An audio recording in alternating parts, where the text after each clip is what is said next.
So the bylaws say that we have to have 3 present, we do not. Right. And then Lauren was stating that if we don't have a quorum, then Lisa can be online but not participate.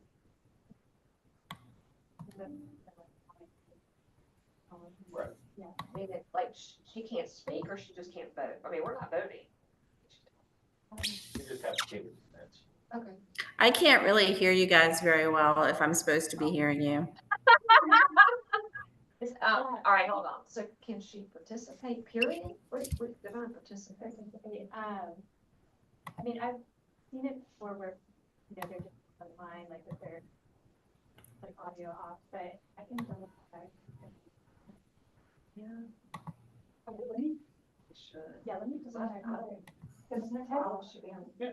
I'm not an attorney, but Yeah, technically, if we don't have a quorum, this isn't a real meeting, right? And then, Well, you just can't, take action. Right. Yeah, Okay. you can still just discuss things. Right. I just want to make sure she can discuss. Yeah, let me, Are you let me okay? double check. Okay. Yeah. thank you. Okay. Lisa, can you hear us now? I can hear, yeah, if you speak up. I didn't hear what you guys were just talking about. Okay, we are just, okay, well, first I'll go ahead and call the meeting to order 3:35. Welcome, Lisa. We're just finding out, we don't have a quorum present, so we obviously won't take action on anything, but Lauren was just gonna double check to see with regards to your providing input, not Okay. just providing input to what we're talking about. Right, let's see. Well, so we have an agenda and we cannot take action on the minutes. So Jennifer, I guess we will add those to the next meeting. Okay. Could we? What we voted on them the last time, we didn't have a quorum. We actually voted on them in. I was gonna say the full meeting. We did. So on the executive committee? I added, Oh, okay. I sure did, I was getting ready to ask. Yeah, I prefer to do that if I can. Mhm. Do you know if Cord will be in person tomorrow? I think he's got graduations. But he emailed me later and said that he was available. Okay. Okay, all right, I will double check with Lauren about adding, tomorrow so that we don't get backlogged. All right, nominating committee. So okay, this is on the agenda for tomorrow. Will Clements did agree that he would serve as treasurer. And part of the agenda for tomorrow would be approving me as chair, not vice chair. And so Bill would then become the finance chair, which she understood that. And do I need to come off nominating committee? Is there a reason? I'm fine with that. Okay. I didn't see anything in the bylaws that would make that so. So really you just need to present the slate as you and Lauren and Will, but you just have to take a nomination from the floor for vice chair unless you've been doing stuff behind the scenes. Okay. All right. And then strategic planning chair would be me. Okay. Oh, that's not part of the slate though. But so we're just doing the, You're doing the officers tomorrow. You as chair get to appoint committee members. oh, So that makes it easy. so I don't have to, oh, thank goodness. Okay. I'm like, oh I was my. like, there's a lot of red over Yeah. here. Okay, and so on vice chair, no, I need to talk to someone about that. Right. Okay. Or as I suggested, find someone who's absent. Well, I think that's horrible. I know, I've been saying it But- short of time. We just need her to be here so we can have quorum. Okay. Whoever we choose.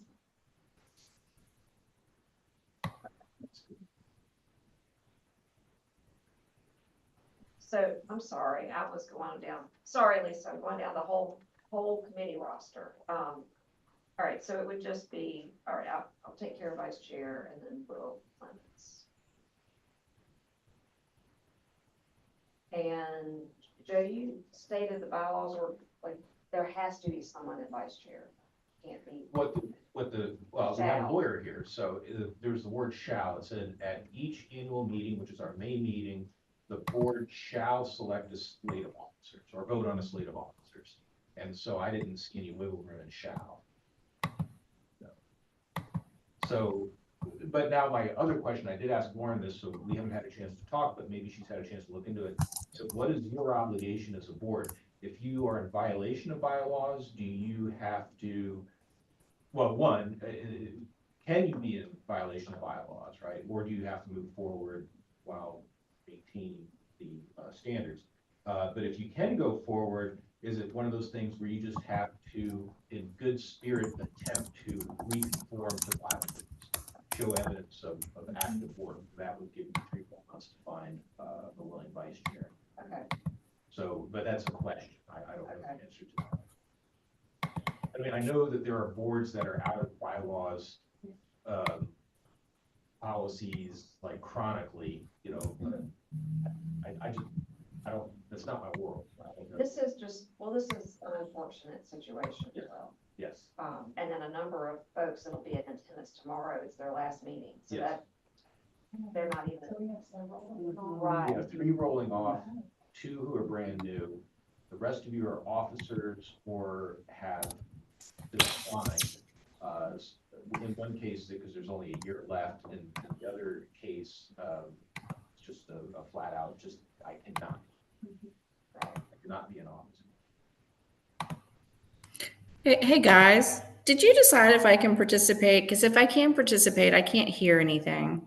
If I can't participate, I'm just gonna go. But if I can participate, we gotta figure out sound. Yeah, I don't understand why. We don't normally have a problem with this system. With me standing close, can you hear okay? Yeah, We just never had this problem before. I don't know, moving. That's true. Okay. Lisa, she went to call somebody to double check, because I think she wasn't clear on whether you could participate. So we're still waiting to get it. She's coming back. And Lisa, I'm just gonna check our microphone real fast to see if there's anything that will let me do. okay. I can hear you when you stand that close. Yeah, Okay. sure. I'm sorry. Okay. It's just that. Well, thank you for checking. That's good to know. So, no, Lauren said that she cannot participate, but she could observe. Well, she can't hear us, so she can't really I participate. suppose, yeah. Yeah, so Lisa, according to the policy on electronic participation, that you can sit there and be present, but you're not supposed to participate in substantive conversation. Okay, well, I'll listen, and if the sound doesn't get better, I'll just go. I understand. I'm sorry, Lisa. It's okay. It's all Well, good. no, it's not. We need input.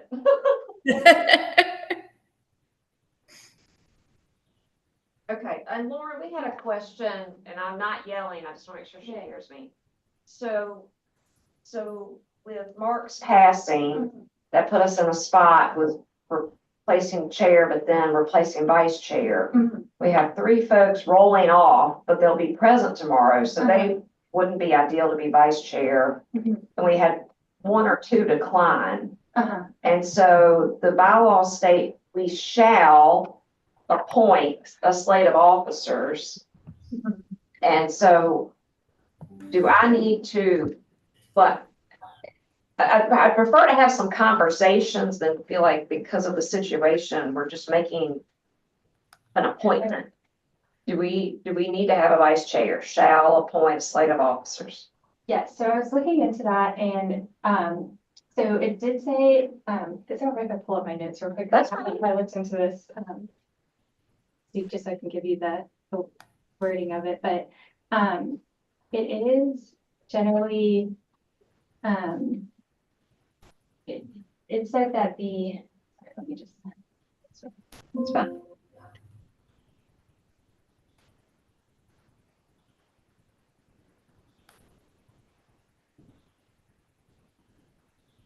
Say that, like generally per election, that.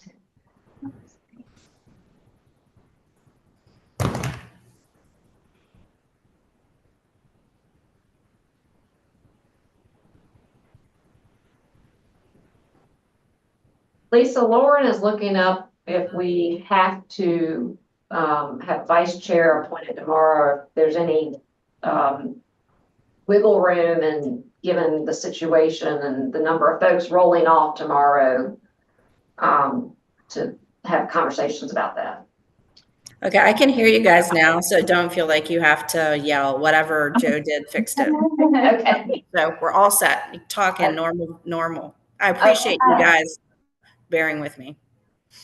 Yeah, so since it's in the bylaws, generally it's in Robert's was saying that elections should be completed at the session at which it's taken up unless it's impossible or practical to do so. So I don't know if y'all are planning to do some nominations from the floor. Okay, and can I do that? Or I Yes. will. Yeah, I'll do I that. think, yeah, but I mean, if it gets, yeah, Well, I will do that yeah. if I know that they will accept it. If not, then, What you And normally we didn't talk- do, regardless of what happens, you present a slate of officers, it's always been full, this time it won't be, but even when it's full, you say, are there any nominations from the floor? No one has ever given a nomination from the floor, except that one time where Lisa became president, right? So that's our only experience with that. So you can put it out there and see if someone jumps in. I think, and I don't want to speak for anybody, but I think there would be one person under emergency circumstances would accept the position. However, that person might be online tomorrow. Is that okay? We have a quorum. Oh, yeah, if you have a quorum present. Mhm. Okay, so okay. Okay, I'm happy to go into more detail, maybe like, no, this is after fine. we go, okay. That's fine. Yeah. Okay. All right. Okay, I think we're good. then we're fine. All right, So tomorrow you'll present the slate with the vice chair empty. You'll take nominations from the floor. With a Yes. little luck, we get a volunteer. and I can self-nominate, or someone can Yes. nominate them. Either one is Okay. fine. Okay. All right, so court is not here, treasurer's report, does that mean? Or do you Yeah. have that? I have it. So we're fine. The financials are a little bit of a mixed bag. Again, the most important part is that we're fine. We're at 83% as of March 31st of our revenues. Our admissions are a little bit low, which comes from a number of factors. One is I think we've just been seeing a lot of success with Museums for All, but with that, don't forget that comes with corporate support. So that's balanced out by foundation funds. And if we plug those in there, we'd be much closer to 75%. So I'm not too concerned about that. The other part that I'm a little concerned about, if you look down under expenses under bullet point 7, contractual services, a lot of that has to do with the foundation, with the construction of the pavilion that we're finishing out. We had transfers over of funds from the foundation. So that just meant more funds going through that account than originally anticipated, but it doesn't really affect the appropriation bottom line. So if you further go down to utilities, and this one kills me, we have a couple of issues. Under utilities, bullet point 9, we've gone through 2 successive increases in city rates. So that's got us at 101%, 3/4 of the way through the fiscal year, but I'll just be blunt, that's not the only one, and I will run through these. I'm not an expert in these, but I will do my best to describe what's going on. When we did the energy savings project, we have, and I'm going to forget the number, about 24 or so of these things called variable flow drives. They're all little brains for the air handler surrounding the building, or not surrounding, but throughout the building. When the ESCO project was done, the energy savings project was done, they found something like 5 that were bad, and they replaced them, but left all the original ones. We have since found one that went bad, and it's been running inappropriately, but that's since been replaced. We're now going to, after the fact, use maintenance reserve to ensure that all of the variable flow drives are brand new. So we're making some corrections after the fact. And while that shouldn't account for a lot of our overages on the utility usage, we also went to Siemens, who are supposed to be monitoring everything. And apparently the modem was bad. So they've come and since replaced it. Jonathan is not asking them, he's telling them that they're responsible for not telling us that we're, as of January, we were running too high on some of our utilities, not running high on the utilities, but the building was working harder. And so we are working with them on that. We've also decided to establish a policy in-house of literally looking at the bill, entering it into a spreadsheet. The bill will give you, say, your kilowatt usage, and looking at previous years to see what it looks like. On top of all that, when you look at the weather data, we did have, compared to last year, which we based our projections on for this year, we did have colder temperatures. So I think you put about 3 or 4 different variables together, and we just have a high utility bill. So in response to that, to be responsible, I am now, and I really love this, I am taking it on myself to look at every purchase order that goes out, and anything we don't have to do, we're not doing, and anything we can put off to next year, we put off to next year. The things we have to do, we're just going to do. With that, that's just being extra cautious. We should still be fine as far as coming out in the black again, but this utility bill kind of killed it for us.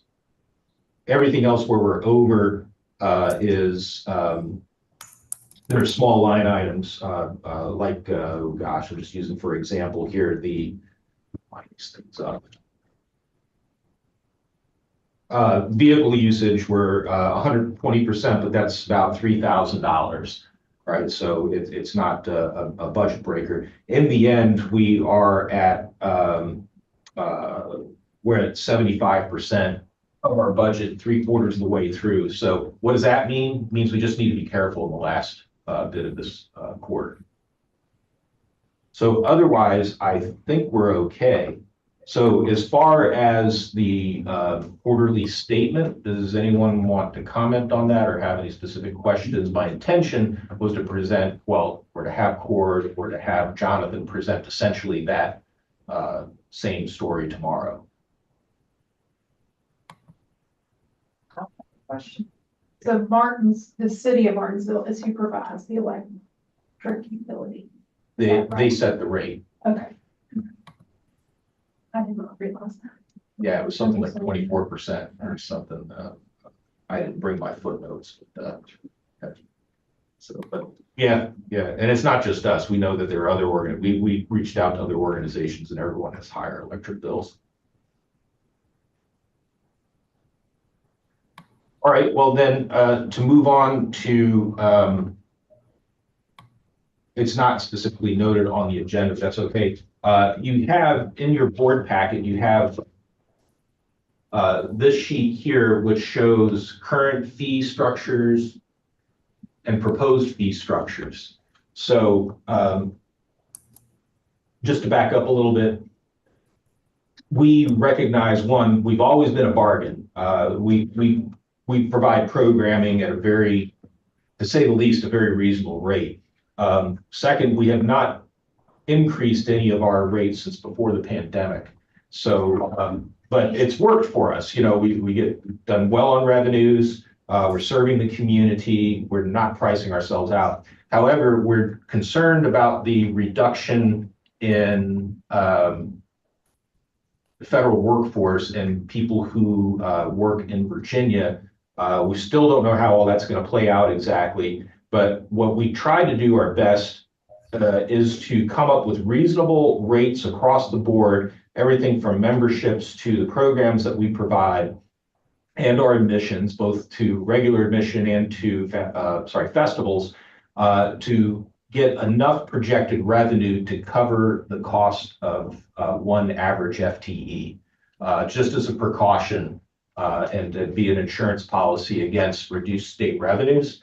Because it wouldn't be surprising, say, if we're on level budget for the coming fiscal year, but if in the following fiscal year, if there have to be, say, 3% cuts or something along those lines, which we've seen in the past, 8 or 9 years ago, and that was not unusual. So with that, we should be able to at least stay operationally at the level we are now. If it doesn't come about and we get some extra revenues, well, then that's also good for the agency. And I still think we're a bargain. So I'm not going to walk through all of these unless there's some specific question that anyone wants to ask about any of our fee structure. So if these are effective July 1, if someone's already, if someone's already booked something. So we're not going to raise summer camps Okay. right away, because we knew by the time we came out with the table, some people had already paid for summer camps. So summer camps through August, we're going to leave at the old structure. So some of this is going to be slightly staggered. Okay. And as you see at the bottom with memberships, because frankly said, we've already invested in a lot of the membership brochures, right? So we're going to lose a lot of money if we just suddenly switch and have to reprint. So we just strategically picked July 1st of 2026 rather than this coming July.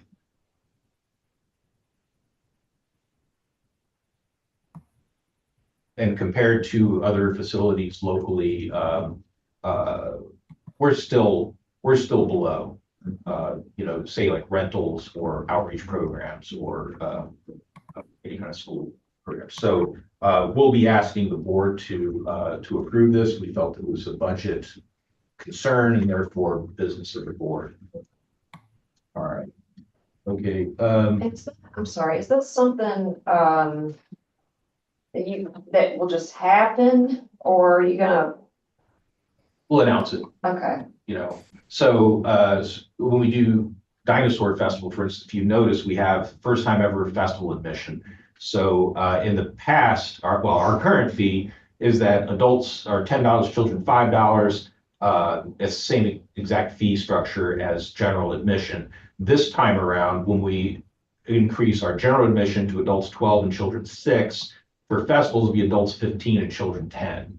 So we feel safe with that because we do offer so much more and we invest a lot into these festivals. The tents being amongst one of the most expensive things that we rent. But the Museums for All program could still apply. Still applies. So, yeah, and we're doing well. Every corporation that provides funds to offset the costs of Museums for All is telling us at this point verbally they're going to read Still on board. Yeah. Oh, they love it. Some of them have asked me to come and present, and we tell them about the statistics, and we show them before and after the corporate support because we're able to do a better job in promoting the access. So, so that's the treasurer's report as I have it. I'm not, sorry, I just wonder if it's worth, if you don't feel like there's any pushback publicly, that's fine. I just wondered if it would be worth noting, like the current fee, it's been many of years, but it's not obvious. Yeah, I know. I don't know because if I see, what was it, 2019? But The the last last time we raised it, it was before it was somewhere between 17 and 19.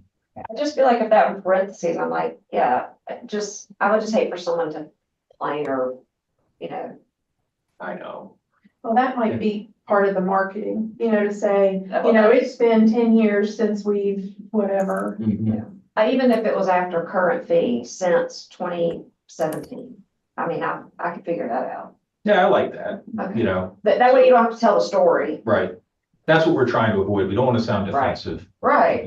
But we also don't want to just like, hey, we're going to be more expensive. Now, is this graphic that we have, Is that what you're gonna release to the public, or did y'all just make this? No, I just made that up. Oh, that's what That's what I I'm thinking. thought. Okay, sorry. Cause I'm thinking Okay. as far as the museum store sales, you don't need to tell people we're raising that No. 5%. You want to say what's that? It's for y'all. Okay, okay. All right, it's for us, thank you, that's all I need to say. That's why I was like, maybe she's thinking of this. Yeah, that didn't even cross my, I'm sorry. Okay, that's okay. Um, Okay. The last bit that's an action item of the treasurer's report is that tomorrow, you've already seen the proposed 2026 budget, which again will be fairly well level with last year's budget. There are overall 3% staff raises plus the budget adjustment that Delegate Phillips helped us with, and Senator Stanley also did his part in the Senate. So 9 of our lower paid employees gotten at least somewhat closer to fair support. So that will be an action item, but there have been no changes since the last one. And then do they qualify for the bonus too? The 1%? Some state employees are getting a 1% bonus. Do you guys get that too? The bonus, that's December. As far as I know, it's across the I board. think there's supposed to be one in June. Oh, is it June? Mhm. Last I June heard. 16th Okay, on that I'm- page. I'm You might want to look. I'm- 'Cause It'd be nice to go to the Yeah. staff and be like, surprise. Yeah, no, the last I heard about it was December, so that would certainly make some people happy. Yeah. So, all So right. check into that, make sure, because it's supposed to be 1% on the June 16th paycheck. Okay, Plus then the raise that comes in Sure. July. right, okay. So double check, but Well, that will help with morale for sure. yeah. All right, very good. Okay. Any questions? Okay. Joe? Okay, I'm gonna keep this part brief, but we can certainly address any of these. I'll start with the AAM update. There isn't really anything new outside of that. Since the last board meeting, we received word that the visiting committee submitted their report. So the Reaccreditation Commission meets in June. We should be hearing about that, Melanie and I, right sometime after that. So it'll be sometime midsummer. We weren't, there were no red flags pointed out to us, which is a very positive thing. The visiting committee was very complimentary. But there's always a chance to get tabled if there's something in the paperwork that they want you to address. We did update 2 policies that you will vote on tomorrow. So they wanted us to change the format of our ethics policy to kind of match their suggested best practices, which was fine. The one that we kind of had to work on, and Jennifer and Tim King were instrumental in this, was that in 2010 for accreditation, we submitted our continuation of operation plan, which is a state mandated thing that we have to have. We submitted that again, and they were like, that doesn't cut it, right? And actually, when you read it and you compare it to a modern AAM document with best practices, they gave us several documents. They said, just take this and modify to meet your operational needs, and that's what we did. And so, quote unquote, they accepted it. Doesn't mean they rated it, but they accepted it, gave it to the visiting committee. The visiting committee did not bring up anything about that during the meeting. So those are just a couple of anomalies, but we'll be prepared for whatever might come down the pipe. But if we are just outright accredited, we need to do something for the community, have some kind of free day with something special, right? So we're kind of putting our mind to trying to be a little creative with that to do something, because it's kind of a big deal. Although Martinsville is very special, we're a 13,000 person town. We have 2 nationally accredited museums, us and Piedmont Arts, which is kind of cool. We can even do something with Piedmont Arts, just to kind of celebrate the idea overall. But anyway, the strategic plan update. So Jennifer provided to you an updated strategic planning document earlier this week, separate from everything, because we had a strategic planning meeting on Monday. Unless you have specific questions, I won't go through every point here, but I think we have condensed the strategic plan to materials that are appropriate for one strategic plan. What we had before might have been appropriate for more than one.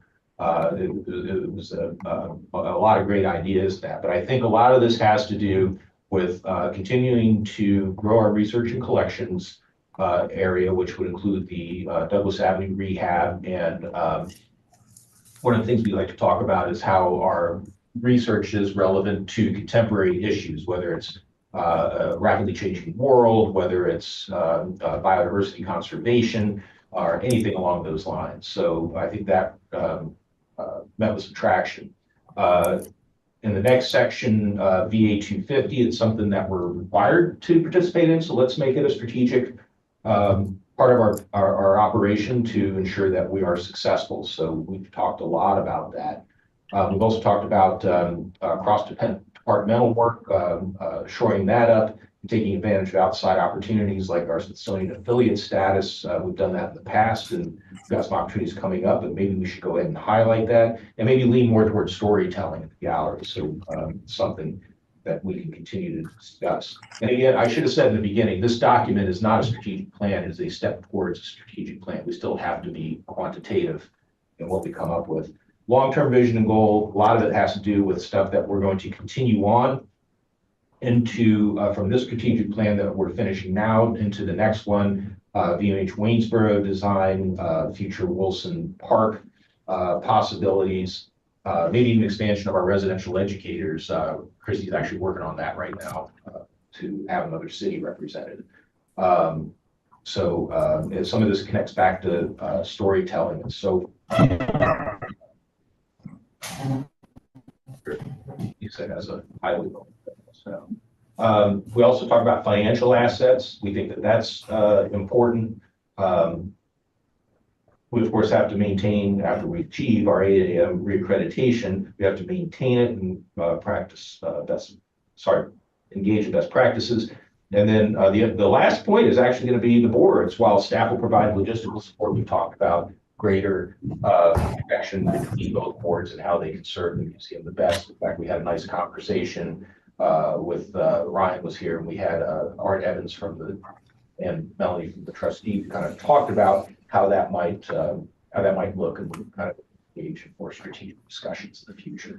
So I think we've got a good next step in the strategic plan, and it's something that we can discuss in a little more detail tomorrow. So it's exciting. Waynesboro update. So one thing we did at the foundation board meeting today was we brought up the idea that we have to finish out our detailed design. We're in the last throes. So basically the last portions of Waynesboro are out of our hands. Our construction manager, JMU, is going to hire independent companies to do both a value engineering study and a cost estimate. So these will be essentially peer review of the work that's already been done.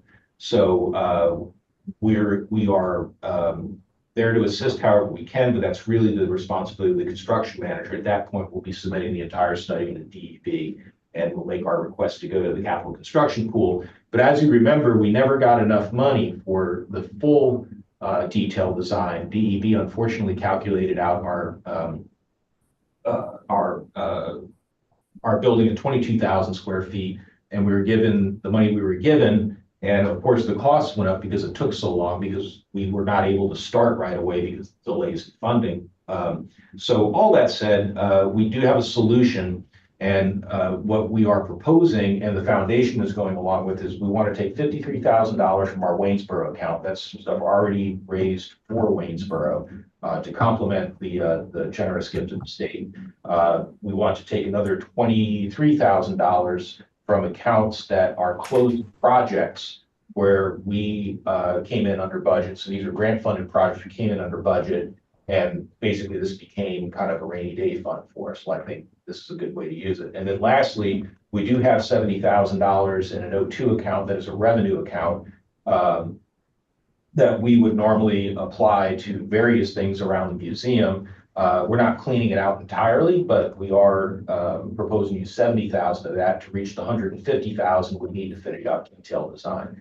So what the board will have to approve tomorrow is basically the reallocation of those revenues specifically for, and I help that everything that's being requested, unless there's any concern or anything like that that you all have.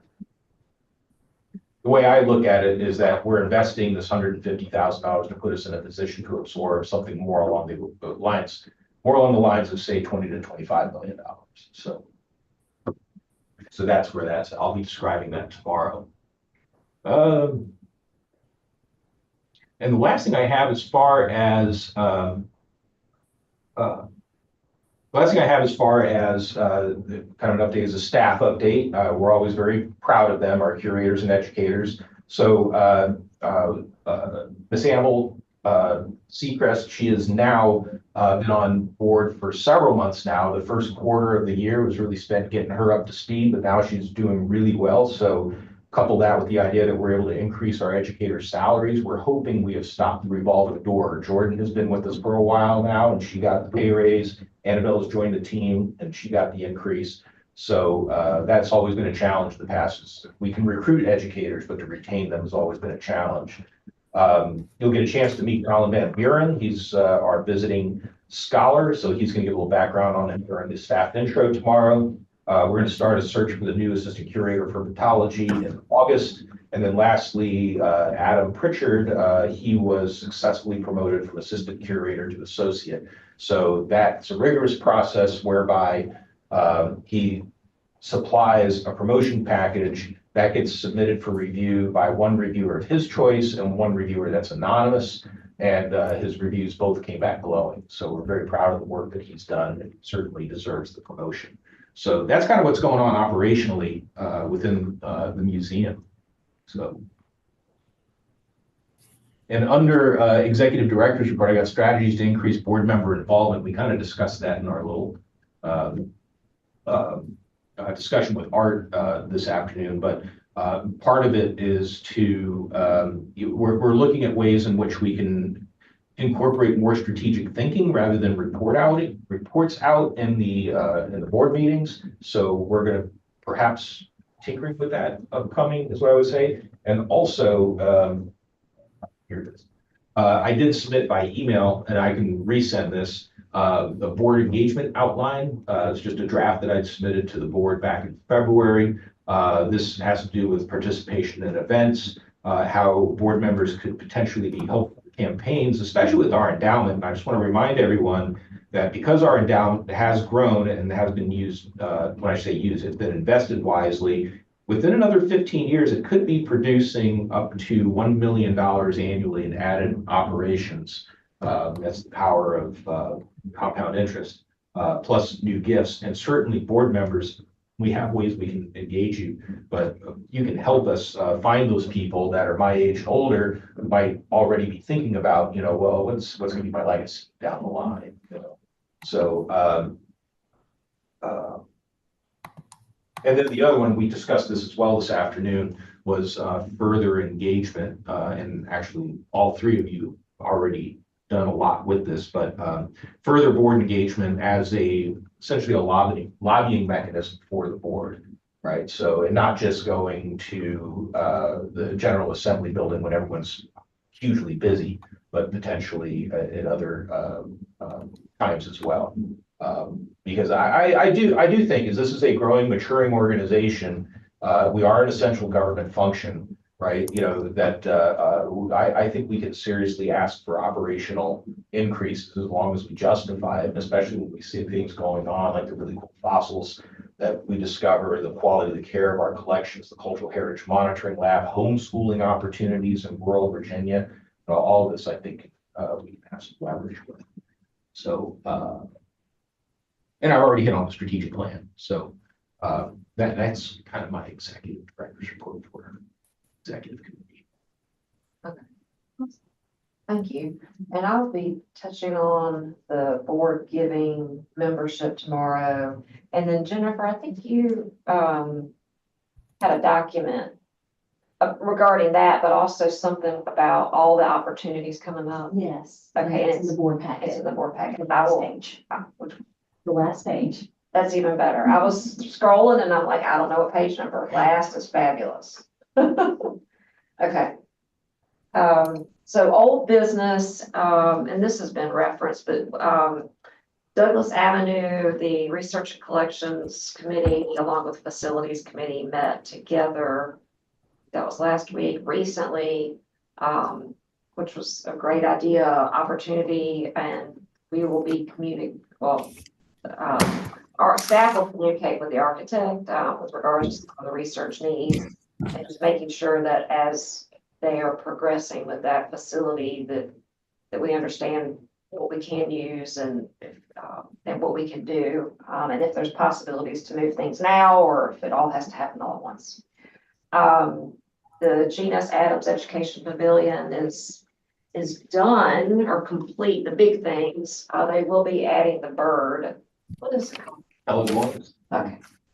That, We need to come up with a common name for that. yeah, it'd be the bird. I know. See, I know in the. Yeah. That, Actually, if you want to spiral, huh? well, in the bug world, there is a mechanism that if you want a species to have a common name, you submit it for consideration, right? I can check with what you have to do in the fossil world. I just don't know what it is. But yeah, if we want to give something an official common name, maybe it's an opportunity. Sounds like one. Okay. Do we already have him, her? Yes. Okay. So it's a sculpture that's based upon the fossils we found at Carmel Church. Mhm. And it's a full-on bird sculpture, lifelike bird sculpture with about a 21-foot wingspan. And so it's in 3 pieces downstairs. We've got the mounting hardware already installed, but we made the decision that we don't want to put anything out there until they're done with all the railings, because you have to drill into the concrete, and just is what it is. So yeah, so Ryan has already dictated, because he's very confident. I hope he's right, that during the week of the 25th, we're going to install pellet harness, because the word on the street is that they're coming with the railings very soon. So we're prepping for that right now. So, and once all that goes in, once the rails are in, the rest of the stuff will go very quickly and will be operational. And so we know it's going to be a programming opportunity for Christie. It's going to be an event opportunity, to add extra panache to an event, and then also a rental opportunity. But we're challenging everyone to come up with other means in which we might use it and make it a further asset. Should you go ahead and decide on a rental price and add it to the new price? Oh, list? I didn't connect the two. I didn't connect those dots. No, that might, So that way we you have can not. hit the ground running. I have anecdotally said, well, if you want the Hall of Ancient Life, it's gonna be X number of dollars, but if you want us to unlock the door to the pavilion, it's gonna be another $300, whatever, but let me make. Because you wouldn't want to rent just the pavilion and not have access to a bathroom. Yeah, So it's almost needs to be tied, yeah, I think, tied to the. exactly. So, what the best idea we have so far, which still needs refining, is the idea that we will not, if you just rent the pavilion, but you still have access to Hall of Life, we're just not going to do any setup in the Hall of Life, right? So we'll have lights on. You can go over to the pavilion and use it, but if you want to use the Hall of Ancient Life and have a setup, of course, you have to rent it. So we'll have to determine what that looks like.